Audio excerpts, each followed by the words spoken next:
Good morning. আজকে রাস্তা থেকে গুড মর্নিং বলছি। মাম্মা বলে দাও গুড মর্নিং। এখন বাজে ওই 8:30 মতন। উঠেছিলাম অনেক সকালে, 5:30 নাগাদ। তো আজকে তো আমাদের যাওয়া বেরু বেরু।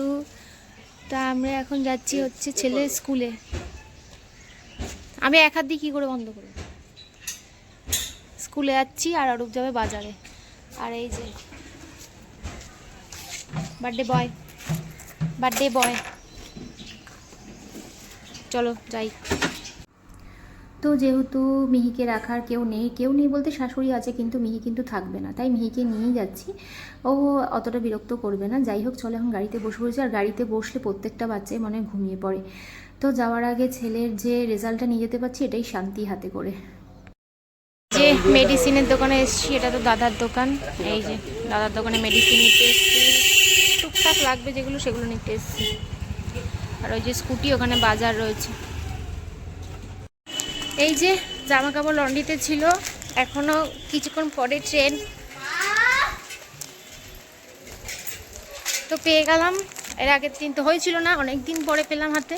এখন তো না পেলে আমি এখন যদি না প্রেস করতো তাহলে নিয়ে চলে আসতাম, ওই অবস্থায় নিয়ে যেতাম, কিছু করার ছিল না। কিংবা না নিয়ে চলে যেতাম এইগুলো। এই যে এখন ফাইনাল প্যাকিং চলছে। মিহিরটা এখনও জায়গা আছে, দেখা যাক মেডিসিনগুলো যদি পারি নিয়ে নেব। আর এখানে হচ্ছে আমারও ফাইনাল প্যাকিং চলছে। আমারটা মোটামুটি কমপ্লিট, হালকা বিস্তর জায়গা আছে, দেখা যাক কি হয়। ফাইনাল প্যাকিংটা তোমাদের দেখিয়ে দিলাম। আর একটু পরে মিহিকে স্নান করবো আর একটু রান্নার ওদিকে যাবো। আজকে কিন্তু বিরিয়ানি হচ্ছে, যেহেতু অরূপের বার্থডে।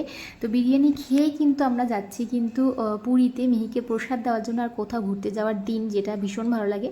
আর আমাদের কিন্তু সন্ধ্যের বেলার দিকে ট্রেন রয়েছে সাঁতরাগাছি থেকে। তো এর পরের ব্লগটা কিন্তু যে যাচ্ছি সেটা কালকে আপলোড করবো। আজকে কিন্তু এইটুকুই আপলোড করছি। তো দেখতে থাকো, ভীষণ এক্সাইটেড, যাবো বলে, ঘুরতে যাবো বলে, মিহিকে প্রসাদ দেবো বলে স্পেশালি।